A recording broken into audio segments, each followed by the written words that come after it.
یہ قانون اسلام ہے۔ میں آپ کو بتاتا چلوں، حضرت عبداللہ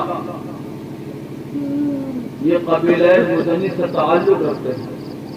بچپن ہی میں باپ کا انتقال ہو گیا، چچا کی کفالت میں ہے، چچا بت پرست ہے، معبودان باطل کا پرستار ہے، وہ باطل خداؤں کا ماننے والا عبداللہ مزنی بچپنے سے جوانی کی دہلیز پہ قدم رکھتے ہیں، جوان ہوئے انتظار کر رہے ہیں کہ اسلام کی روشنی ہر طرف پھیل گئی ہے، ہو سکتا ہے کسی دن اسلام کی محبت میرے چچا کے دل کے اندر جاگزی ہو جائے، میرے چچا کے سینے میں اسلام کی محبت پیدا ہو جائے، اور جب میرا چچا سفر مدینہ کرے گا تو ہم بھی اس کے ساتھ ساتھ مدینہ جا کے اسلام قبول کر لیں گے۔ لیکن دیکھتے رہے، دیکھتے دیکھتے جب تھک گئے تو دل نے فیصلہ کر لیا کہ اب میں مدینہ جا کر کے ہی رہوں گا، اب میں مذہب اسلام کو قبول کر لوں گا۔ چنانچہ چچا کے سامنے انہوں نے اپنا مدعا پیش کر دیا، دلی ارادے کو انہوں نے ظاہر کیا۔ ظاہر کرنا تھا کہ عبداللہ مزنی کا چچا یہ آپے سے باہر ہو گیا، عبداللہ یہ تمہارا فیصلہ ہے۔ ہاں چچا، اب تک کہ میں انتظار کرتا رہا، لیکن جب آپ اپنا فیصلہ نہیں بدلے، آپ اپنے باپ داداؤں کے مذہب کو اختیار کیے ہوئے اسی پہ عمل پیرا رہے، جب انتظار کرتے کرتے میں تھک گیا تو میں نے یہ فیصلہ لے لیا کہ اب میں مدینہ طیبہ کا سفر کروں گا، پیغمبر اسلام کے ہاتھ سے میں مذہب اسلام کو قبول کر کے دارین کی سعادتوں سے مالا مال ہو جاؤں گا۔ لیکن چچا اگر آپ نہیں جاتے ہو تو مجھے جانے کی اجازت دو، اتنا سننا ہوتا ہے۔ چچا آپ سے باہر ہو گیا، عبداللہ یہ قدم تم نہیں اٹھا سکتے، اس لیے کہ میں نے تمہاری کفالت کی ہے، تمہارے اوپر میرا پورا پورا حق حاصل ہے، بغیر میری مرضی کے تم اپنا قدم اٹھا نہیں سکتے۔ فرماتے ہیں چچا تمہاری مرضی کھانے میں، تمہاری مرضی پہننے میں، تمہاری مرضی آمدنی میں، تمہاری مرضی خرچ کرنے میں، سونے جاگنے میں، ہر معاملات میں تمہاری مرضی چل سکتی ہے، لیکن اسلام کے قبول کرنے میں تمہاری مرضی کا کوئی عمل دخل نہیں۔ یہ میرا اپنا فیصلہ ہے اور میں جا رہا ہوں۔ عبداللہ میری بات مانو، اگر نہیں مانتے تو میں اپنی جائیداد اصلی اور نقلی سے تمہیں بے دخل کر دوں گا، میں اپنی جائیداد سے یہ کوڑی بھی تمہیں نہیں دوں گا۔ عبداللہ جواب دیتے ہیں چچا یہ دولت تمہیں مبارک، یہ ثروت تمہیں مبارک، یہ دنیا کے مال و منال تمہیں مبارک، لیکن اے چچا تمہارا مال ایک طرف، آمینہ کا لال ایک طرف، میں جاؤں گا، جا رہا ہوں۔ یہ کہہ کر کے آگے بڑھے، آگے بڑھنا تھا، چچا کا پارا گرم ہوا، اے عبداللہ کیا بول رہے ہو؟ لیکن ہاتھ میں یہ اشرفی کی تھیلی، یہ میری کمائی، یہ میری پونجی ہے، یہ میرا سرمایہ ہے۔ عبداللہ نے اس اشرفی کی تھیلی کو اچھالا، اپنے چچا کے قدموں میں ڈال دیا، چچا یہ لے لو، ہمیں آپ کے اشرفی کی ضرورت نہیں، چل پڑے۔ عبداللہ جا رہے ہو؟ ہاں چچا جا رہا ہوں، لیکن یہ بکریوں کے ریوڑ لے کے کہاں جا رہے ہو؟ یہ بھی تو میری پونجی ہے، یہ بکریاں بھی میری ہیں۔ بکریوں کا رخ پھیر دیا چچا کی طرف، چچا یہ اپنی بکریاں لے لو، لیکن بڑھتے ہوئے قدم کو تم نہیں روک سکتے، میں جا رہا ہوں۔ چلے، ابھی چند قدم چلے ہی تھے، چچا نے دیکھا کہ پائے استقامت میں ہے، عبداللہ آگے بڑھ رہے ہیں، ان کے پائے استقامت میں تزلزل پیدا کرنا یہ ناممکن ہے۔ عبداللہ تیرے جسم پہ جو لباس ہے، تیرے شریر پر جو کپڑا ہے، یہ بھی تو میری کمائی کے ہے، یہ بھی تو میرے پیسے کے ہیں۔ کشمکش میں پڑ گئے، کپڑا اتاریں تو کیسے اتاریں، لباس علیحدہ کریں تو کیسے کریں۔ لیکن جب اسلام کی محبت میں اپنا گھر دل کے اندر بنا لیا تو اب کپڑا نگاہ میں نہیں، اب اشرفی نظر میں نہیں جچتا، اب بکریوں کے ریوڑ نہیں دکھائی دیتے، آپ نے آنکھ کو بند کیا، کپڑے کو اتارا، چچا کے حوالے کیا، چچا کپڑے پہ تمہارا اختیار، اشرفی پہ تمہارا پر، بکریوں کے ریوڑ پر تمہارا شکنجہ، لیکن عبداللہ کی طبیعت پر، اس کے دل پر تمہارا کوئی اختیار نہیں ہے، اس کے من پر تمہارا کوئی شکنجہ نہیں ہے۔ میں وہی کروں گا جو میرا دل کہے گا، میں وہی قدم اٹھاؤں گا جو میری طبیعت کہے گی، لہذا میرے بڑھتے ہوئے قدم کو اب دنیا کی کوئی طاقت نہیں روک سکتی ہے۔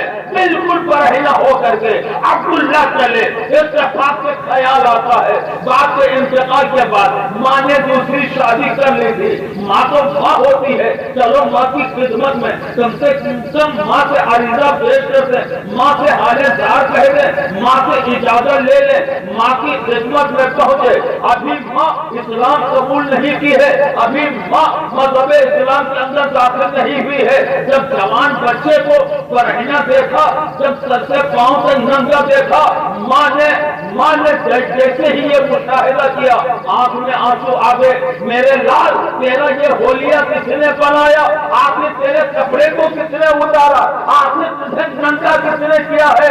امی مجھے کسی اور نے نہیں بلکہ میرے سگے چچا نے کہا، بیٹا تیری غلطی کیا ہے، تیرا جرم کیا ہے، تیری خطا کیا ہے، تو نے کون سی ایسی بھول کی ہے؟ عبداللہ بول پڑے، اماں غلطی میری صرف یہ ہے کہ میں معبودان باطل کے بجائے یہ خدائے واحد کی بارگاہ میں سر جھکانا چاہتا ہوں۔ یہ جتنے جھوٹے خدا ہیں سب کو ٹکرا کر کے میں ایک خدا جو شکل و صورت سے پاک ہے، کھانے پینے سے پاک و منزہ ہے، جو کھاتا نہیں ہے لیکن ساری دنیا کو کھلاتا ہے، جو سوتا نہیں ہے لیکن ساری دنیا کو سلاتا ہے، جو خود پیتا نہیں ہے لیکن ساری دنیا کو پلاتا ہے، وہ معبود جو آنکھ سے پاک ہے لیکن ذرے ذرے کو دیکھ رہا ہے، وہ میرا معبود جس کے کان نہیں لیکن وہ دل کی آواز کو بھی سنا کرتا ہے۔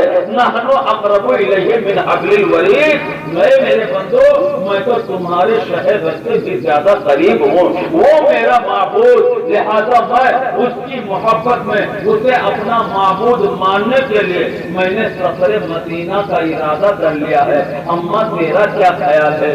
ماں سوچتی رہی، بیٹا اپنے باپ دادا کے مذہب کو، دین کو چھوڑ کر کے تم نئے مذہب کو قبول کرنا چاہتے ہو؟ اماں یہ صرف دماغی فیور ہے، یہ نیا مذہب نہیں، یہ تو وہی مذہب ہے جو بابا آدم سے لے کر کے اب تک کے چلا ہے،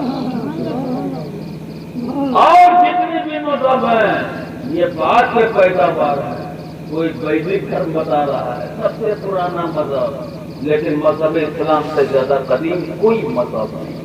حضرات شروع سے لے کر کے اب تک جب کوئی آدم زاد نہیں، کوئی آدمی نہیں، کوئی انسان نہیں، کوئی مانو نہیں، سب سے پہلے حضرت آدم علیہ السلام کو اللہ نے اپنی قدرت کاملہ سے بغیر ماں باپ کے پیدا کیا، پھر ان کی بائیں پسلی سے، جبکہ یہ جنت میں اکیلے جب گھبرا رہے تھے، سکون نہیں حاصل تھا، اطمینان ان کو نہیں مل رہا تھا، سکون قلب کے لیے رب کی بارگاہ میں دعا کرتے، اے مولا اتنی لمبی چوڑی جنت ہے اور اس جنت میں اکیلے جی گھبرا رہا ہے، تسکین قلب کے لیے اللہ نے ان کی بائیں پسلی سے سونے کی حالت میں مائی حوا کو پیدا فرمایا، مائی حوا پیدا کی گئی۔ اسی لیے اب اندازہ کرو، سب سے پہلے انسان، سب سے پہلے مرد، بعد میں مرد کی بائیں پسلی سے عورت پیدا کی گئی ہے۔ اسی لیے الرجال قوامون علی النساء، مردوں کو عورتوں پہ حاکم بنایا گیا ہے۔ آج مرد کے برابر کا حصہ عورتیں مانگ رہی ہیں نا، تم سب کچھ ہو سکتی ہو، سی ایم ہو سکتی ہو، پی ایم ہو سکتی ہو، لیکن مرد نہیں ہو سکتا۔ مرد سے عورت ہے، عورت سے مرد نہیں ہے، مرد سے عورت ہے۔ اسی لیے میرے آقا فرماتے ہیں کیونکہ عورت بائیں پتلی سے بائیں پتلی ٹیڑھی ہوتی ہے، عورت کی ذات میں اس کی فطرت میں ٹیڑھا پن ہوتا ہے، لہذا عورت کو سیدھا کرنے کی کوشش بھی مت کرنا۔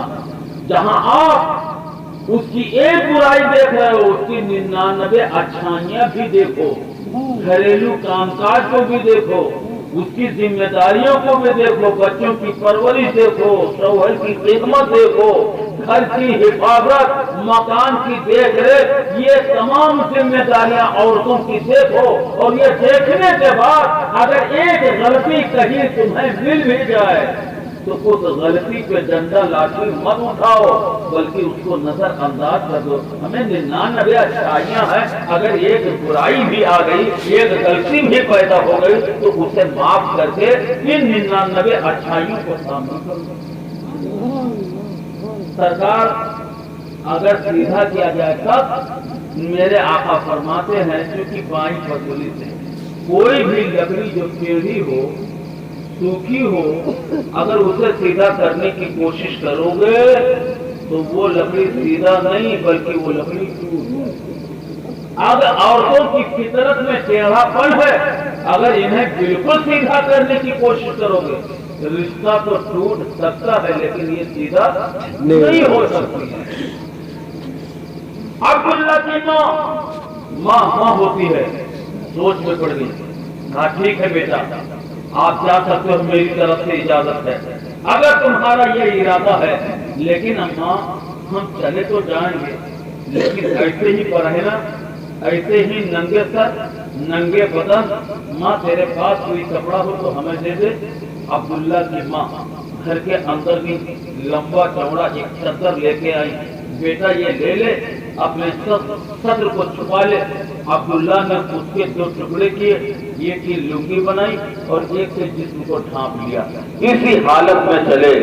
اب جب آگے بڑھے عقل و عشق کے درمیان عقل کہہ رہی ہے، اس لیے کہ عقل بڑی عیار ہوتی ہے، بڑی مکار ہوتی ہے، عقل عیار ہے تو دیش بدل لیتی ہے۔ عشق بیچارہ،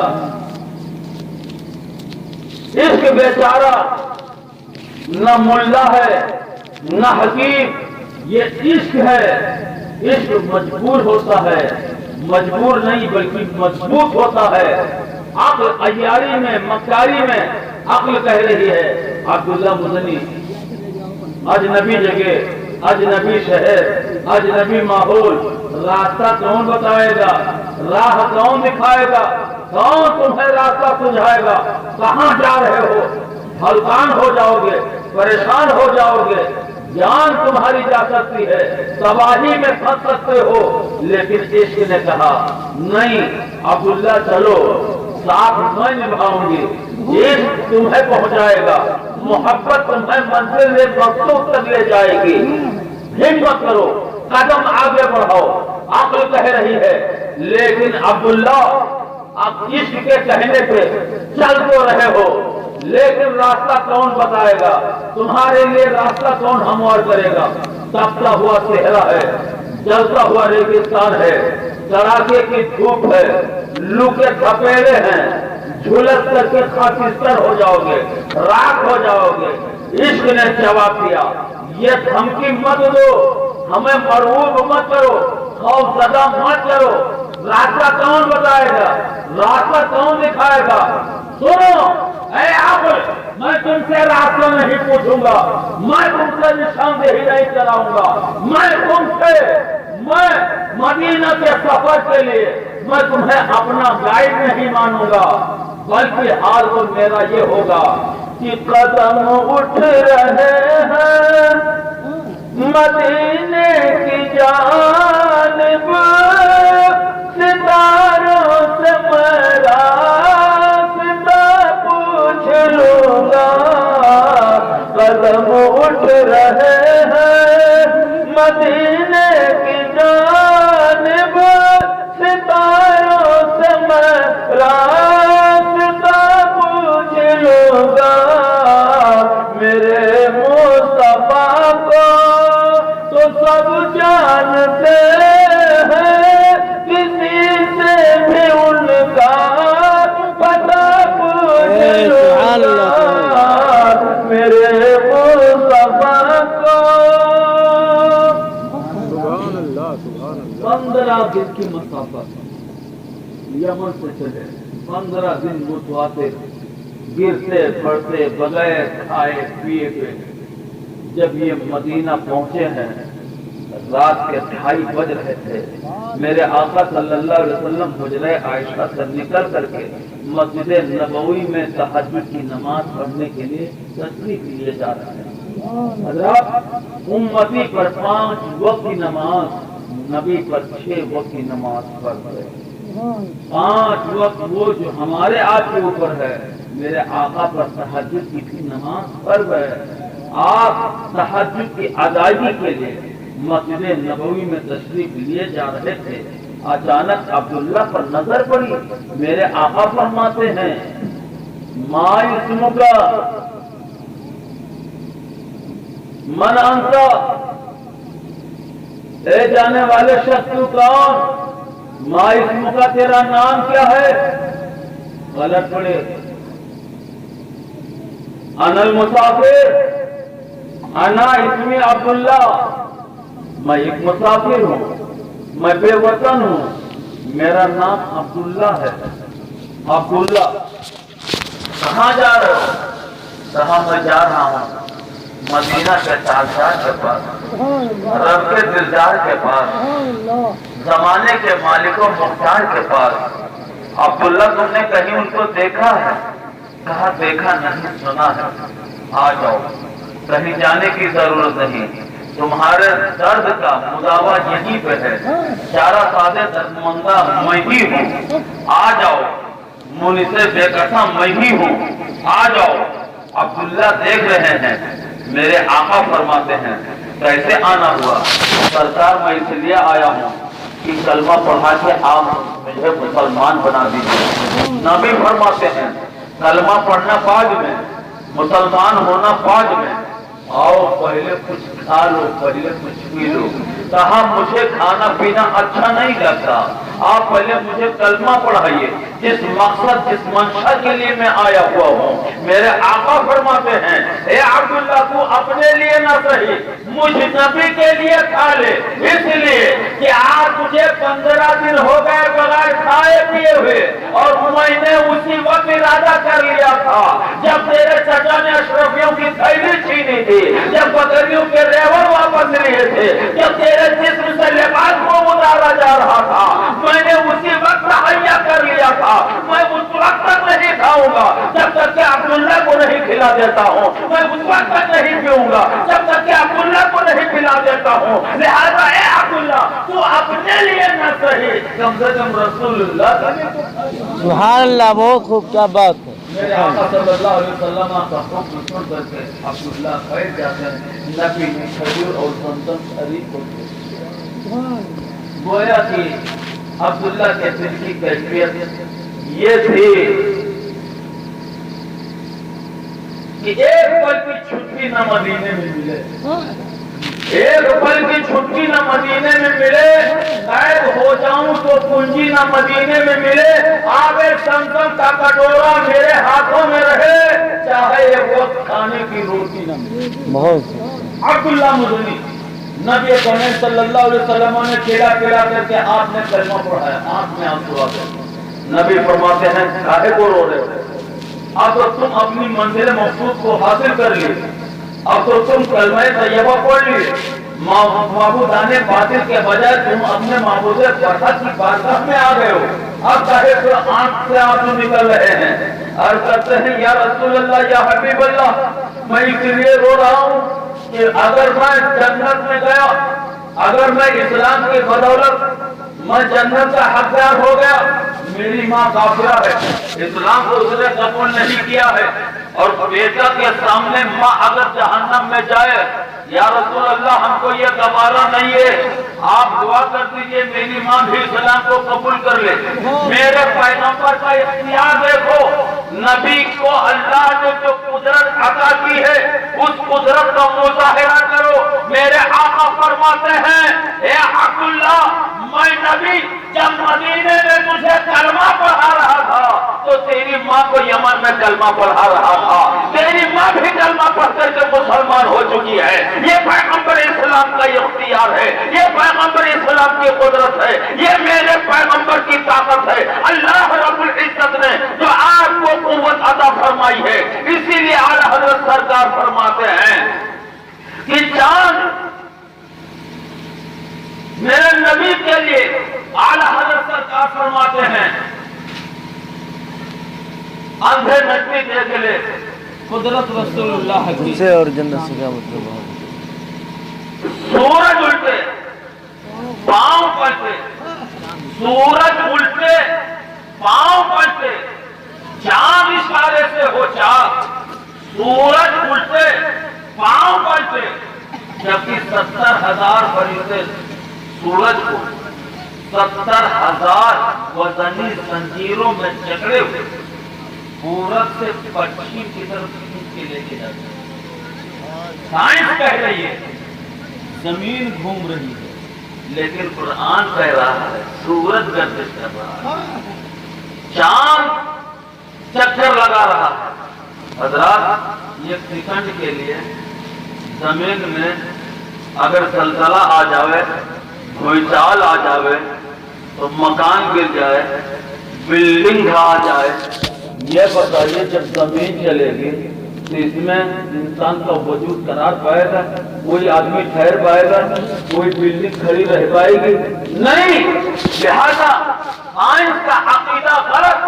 قرآن کہہ رہا ہے سورج چل رہا ہے. یہی وجہ ہے 70,000 وزنی زنجیروں میں 70,000 فرشتے پورب سے کھینچ کر کے پچھم لے جا رہے ہیں. وہ 70,000 وزنی زنجیر دیکھیے, 70,000 فرشتوں کی تعداد دیکھیے, پھر سورج کا اپنا وزن دیکھیے. اب میرے مصطفیٰ کی طاقت, سورج الٹے پاؤں پلٹے, چاند اشارے سے ہو چاک, اندھے نچتی دیکھ لے قدرت رسول اللہ کی, اندھے نچتی دیکھ لے قدرت رسول اللہ کی. یہ پیارے پیغمبر کا اختیار ہے, یہ میرے رسول کی قدرت ہے جو اللہ نے آپ کو عطا فرمائی ہے. حضرات آقا کریم صلی اللہ علیہ وسلم نے حضرت عبداللہ کو کلمہ پڑھایا, آپ کی ماں کو کلمہ پڑھایا. اے عبداللہ اب چاہتے کیا ہو؟ کہا سرکار بس چاہتا یہ ہوں کہ میں آپ کا دیدار کرتا رہوں اور میں یہیں پہ قرآن و حدیث کی تکرار کرتا رہوں. میرے آقا فرماتے ہیں اور 9 مسلموں کو تو صحابہ نے پڑھایا, لیکن عبداللہ قرآن میں تمہیں پڑھا. بہت خوب سبحان. نبی قرآن پڑھانے لگے, پڑھا رہے ہیں, نبی جتنا سبق دے دیتے ہیں نبی کا پڑھایا ہوا. سبحان اللہ. میرے نبی نے جتنا پڑھا دیا عبداللہ کو یاد ہو گیا. اب بیٹھتے ہیں تلاوت کرنے کے لیے تو اب یہ نہ دیکھیں کہ نمازی نماز پڑھ رہا ہے, تلاوت کرنے والا تلاوت کر رہا ہے, کون کیا کر رہا ہے. اپنی ہی دھن میں, اپنی ہی آپ میں یہ مگن ہے, بڑی ہی مستی میں مدینہ کی بستی میں اصحاب صفہ والے چبوترے پر بیٹھ کر کے یہ قرآن کی تلاوت بڑے زوروں سے کرتے جا رہے ہیں. نمازی ڈسٹرب ہو رہے ہیں, ہمت نہیں پڑ رہی ہے, روکیں تو کیسے روکیں؟ اس لیے کہ نئے نئے مسلمان ہوئے ہیں, ایسا نہ ہو برا مان جائے. حضرت عمر فاروق اعظم کی بارگاہ میں گئے, اے فاروق اعظم آپ ذرا نبی سے سفارش کر دیجئے, نبی کی تعلیم دے رہے ہیں, نبی قرآن پڑھا رہے ہیں, لہذا اگر نبی سمجھا دیں گے, اگر میرے آقا ان کو سمجھا دیں گے تو یہ سمجھ جائیں گے, ذرا آہستہ پڑھا کریں, نمازیوں کو تکلیف ہوتی ہے. حضرت عمر ابن خطاب من وفق رأيه بالوحی والکتاب سینا المنبر والمحراب. حضرت عمر ابن خطاب نبی کی بارگاہ میں حاضر ہوتے ہیں, یا رسول اللہ یہ عبداللہ مسلم ہے, یہ سرکار یہ اتنی بلند آواز میں قرآن پڑھتے, نمازیوں کے نماز میں سرکار ڈسٹرب ہوتا ہے, ان میں مداخلت پیدا ہو جاتی ہے, نماز صحیح ڈھنگ سے ادا نہیں ہوتی. سرکار آپ ان کو سمجھا دیجئے. میرے نبی کا تیور بدلا. فرماتے ہیں عمر ابن خطاب سنو, اب نبی کے ہجرت کے بعد ہجرت نہیں ہے, لیکن یہ وہ پہلا شخص ہے جس نے نبی کی محبت میں اپنا وطن چھوڑ دیا. چچا کا ترکہ چھوڑ دیا، وراثت کو اس نے لات مار دی ہے، اس نے سب کچھ ٹھکرا کر کے اللہ اس کے رسول کے لیے سفر کو اختیار کیا ہے، لہذا اس کی آواز کو دبایا نہیں جا سکتا ہے۔ یہ جس حال میں پڑھ رہا ہے اس کو پڑھنے دیا جائے، اس حال میں تلاوت کر رہا ہے اس کو تلاوت کرنے دیا جائے۔ سبحان اللہ نبی کی بارگاہ میں پوچھے عبداللہ کیا بات ہے؟ کہا سرکار اب تو میری ساری تمنا پوری ہو گئی ہے، اب دیکھتا ہوں کہ تلواروں کے سائے میں جب جنت ہے تو سرکار ہم کو اجازت ہو میں جانے چلا جاؤں، مجھے شہادت نصیب ہو جائے۔ میرے آقا فرماتے ہیں ٹھیک ہے تمہیں شہادت ملے گی۔ آپ نے ہاتھ کو اٹھایا، دعا فرماتے ہیں نبی ایلا عبداللہ مزنی کے خون کو کافروں سے حرام کر دے، کوئی کافر ان کے خون کو نہ بہا سکے۔ عبداللہ تڑپ گئے، سرکار میں شہادت کی تمنا کے لیے آیا ہوں، میں آرزوئے شہادت لے کے آیا ہوں، آپ دعا فرما دیں کہ میں شہادت کے درجے پر فائز ہو جاؤں، اور سرکار آپ سے میرے خون کو کافروں کے حرام کر دیں گے تو شہادت کہاں نصیب ہوگی؟ میرے آقا فرماتے ہیں اے عبداللہ تم فکر نہ کرو، خالی تم سفر کرو گے اور بخار کی حالت میں اگر مر جاؤ گے تو اللہ تمہیں درجہ شہادت نصیب ہوگا۔ نبی مختار کل ہیں، اختیار ہے عطا کر رہے ہیں۔ حضرات عبداللہ مزنی یہ بخار کی شدت میں آپ کو موت واقع ہوتی ہے، درجہ شہادت آپ کو نصیب ہوتا ہے، اور اس صحابی کے صدقے میں اللہ نے ہر اس شخص کو یہ مرتبہ دے دیا جو بخار کی حالت میں مرے گا اسے شہیدوں کے درجے میں رکھا جائے گا، وہ شہادت کی موت پائے گا۔ اور میں بلحا والوں آپ کو اور یہ نسخہ بتا دوں، لیکن بتایا اس کو جاتا ہے جو اس کو سنبھال سکے۔ ارے ڈاکٹر کے یہاں آپ قیمتی سے قیمتی کیپسول لے لو، ٹیبلٹ لے لو، سیرم لے لو، ٹانک لے لو، اور اگر آپ اس کو یوز نہ کرو تو آپ یہی کہو گے یار ڈاکٹر اچھا نہیں ہے، اس کا علاج ٹھیک نہیں ہے۔ اگر پہلے آپ یوز کر کے دیکھو پھر کہو کہ ڈاکٹر کا علاج اس کا تجربہ ٹھیک ہے کہ نہیں ہے۔ میرے آقا صلی اللہ علیہ وسلم فرماتے ہیں جہاں شہادت کی بات آئی ہے، کربلا میں جہاں 72 شہیدوں نے اپنی جان قربان کی، اپنی گردن کٹا دی، اپنا سر قربان کیا، سب درجہ شہادت پر فائز ہوئے ہیں، لیکن برہا کہ خوش حقیقت سنی مسلمانوں، میں مفت میں آپ کو یہ نسخہ دے کے جا رہا ہوں، آپ پاک و صاف رہو، شام کو سوتے وقت صرف اور صرف وضو کر کے، جیسے نماز کے لیے وضو کرتے ہو ایسے وضو کر کے اپنے بستر پر سو رہو، صبح ہونے سے پہلے پہلے اگر آپ کو موت آ گئی تو اللہ آپ کو شہیدوں کے ساتھ صرف وضو کر کے سو جاؤ، وضو۔ دوسرا نسخہ قل اعوذ برب الفلق قل اعوذ برب الناس، یہ تین مرتبہ پڑھ کر کے اگر آپ سو گئے، اگر موت آ گئی تو اللہ آپ کو درجہ شہادت نصیب کرے۔ ایک تو کوئی جادو ٹونا ٹکا سحر وغیرہ کرے گا وہ اٹیک نہیں ہوگا، دوسرے اگر مر بھی گئے اپنی موت سے تو اللہ شہیدوں کے ساتھ آپ کا حشر فرمائے گا۔ میری وہ ماں بہن ہے جو زندگی کی حالت میں، حالت ولادت میں، بچے کی پیدائش کے وقت میں جن عورتوں کا انتقال ہو جاتا ہے، یا وہ بچے جو اس حالت میں جن کا حمل خام ہو جاتا ہے، بچے کچے گر جاتے ہیں، اللہ انہیں بھی درجہ شہادت پہ فائز فرماتا ہے، اور کل قیامت کے دن وہی بچے گوشت کے لوتھڑے کی شکل میں، نہ ہاتھ نہ پاؤں نہ آنکھ نہ کان، گوشت کا لوتھڑا، لیکن اللہ اس گوشت کے لوتھڑے کو بھی اختیار دے گا، اے میرے بندے جا جنت میں چلا جا، تو کہے گا مولا نہ آنکھ نہ دیدار نہ ہاتھ نہ پاؤں، میں کہاں جاؤں؟ کہا پھر تو کیسے جائے گا؟ اے اللہ کم سے کم ہمارے ماں باپ کو ہمارے ساتھ کر دے، وہ ہمارے ساتھ رہیں گے تو ہم جنت میں چلے جائیں گے۔ اللہ کی رحمت جوش میں آئے گی۔ گوشت کا لوکڑا ہے میری ماں بہنیں، اگر ایسا وقت آ جاتا ہے اس کے لیے آپ غم نہ کرو، اللہ مسبب الاسباب ہے، میرے رب کے علم میں ہے کہ تمہارے پاس نیکیوں کا ذخیرہ نہیں ہو سکتا ہے، تم ہمارے خیر نہیں کر سکتی ہو، اللہ یہ موقع دے دیتا ہے تاکہ وہ بچہ کل تمہاری شفاعت سے تمہیں جنت میں لے جا سکے، تمہیں جنتی بنا سکے۔ اس لیے اس کے لیے بھی کوئی غم کوئی فکر نہ کرو، یہ سب اللہ ہی کی طرف سے ہوتا ہے۔ اور جو پانی میں ڈوب کے مر جائے، اب ایسا نہیں کہ بلہ والے فیصلہ کریں ارے یار جب ڈوب کے مر جانے سے شہید ہو جاتا ہے تو سویر ہو ڈالے تو شہید ہو گئے۔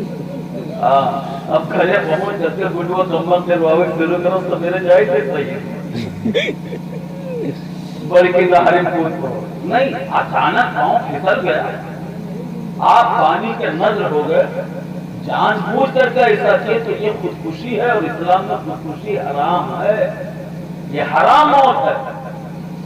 اچانک پاؤں پھسل گیا یا سیلاب کے نظر آپ ہو گئے، اچانک اس میں آپ گر گئے، ایسی حالت میں جو ڈوب کے مر جائے، کسی کے اوپر دیوار گر گئی، مکان گر پڑا، اس میں دب کے مر گیا، وہ بھی درجہ شہادت کو پا لیا کرتا ہے۔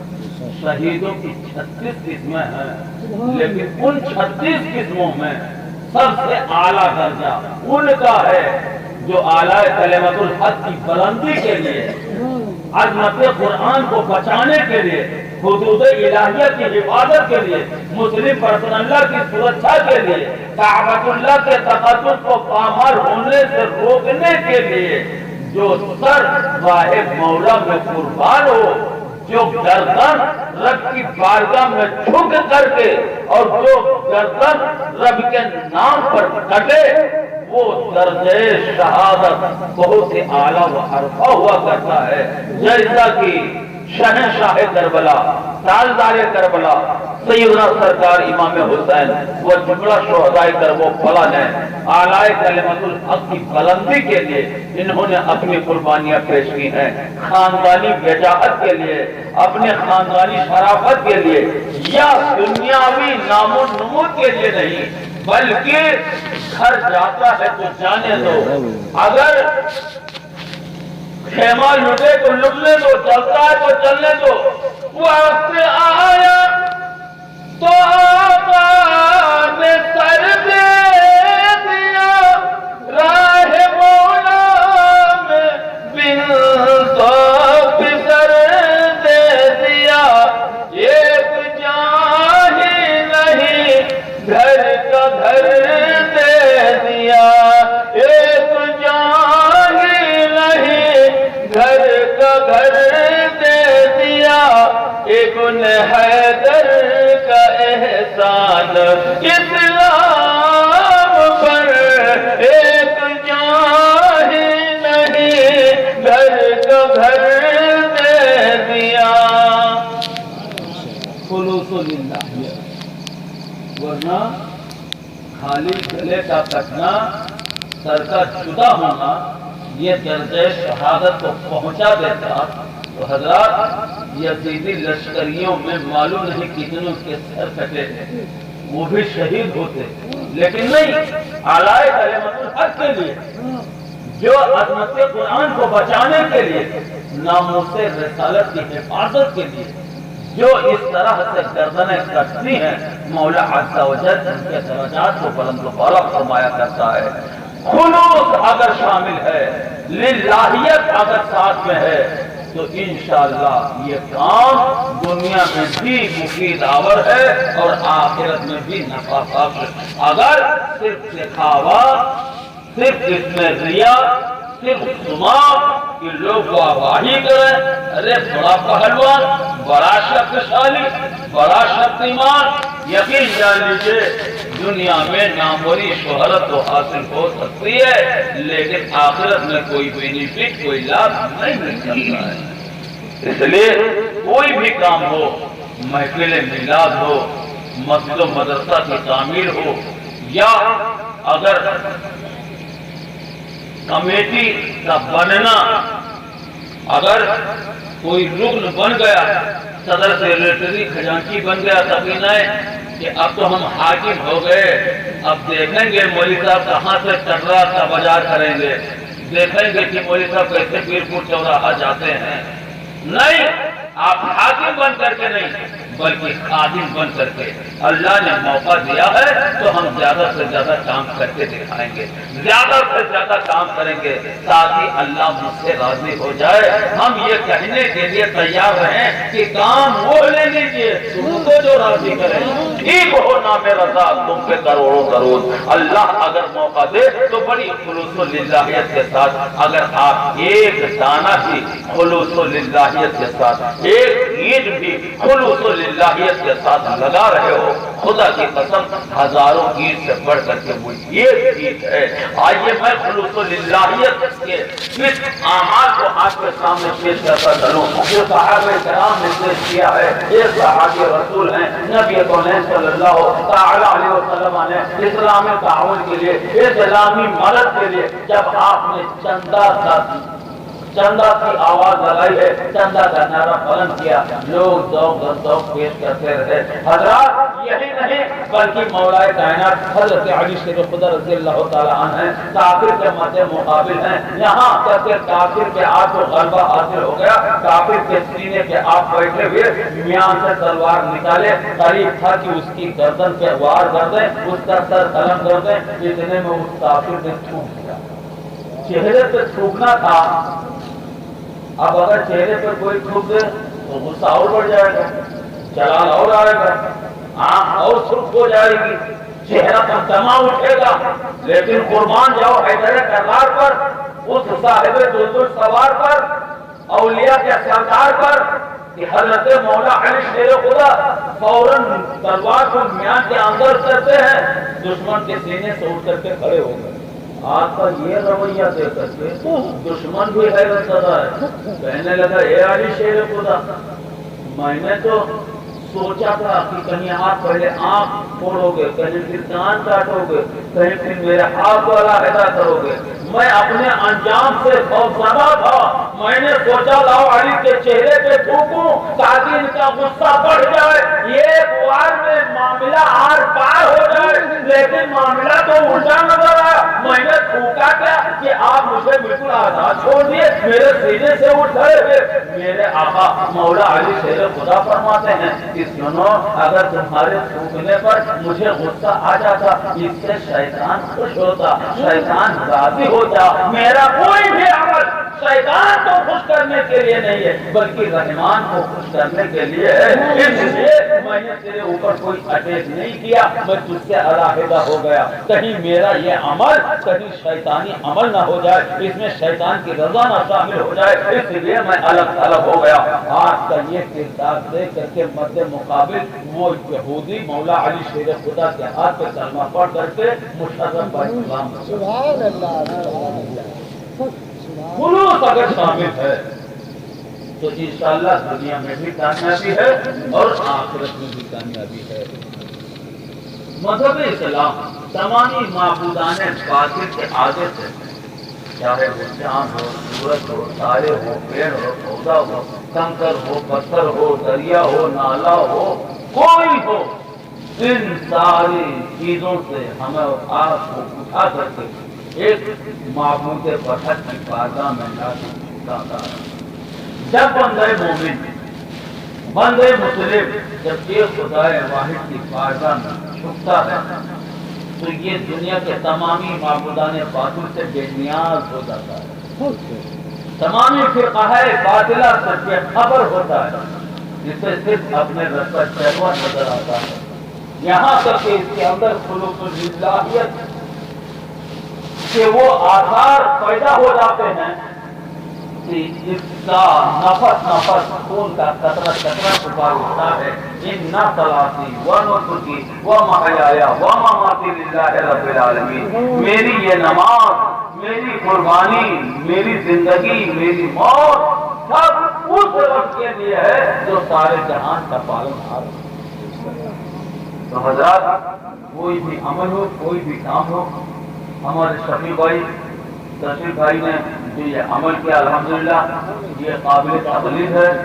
اللہ عز و جل ان کی اس پاکیزہ بزم کو اپنی بارگاہ میں قبول فرمائے اور اس بزم پاک کے صدقہ توسل سے اللہ ہمارے صغیرہ کبیرہ گناہوں کی بخشش و مغفرت فرمائے۔ اللہ رب العزت آج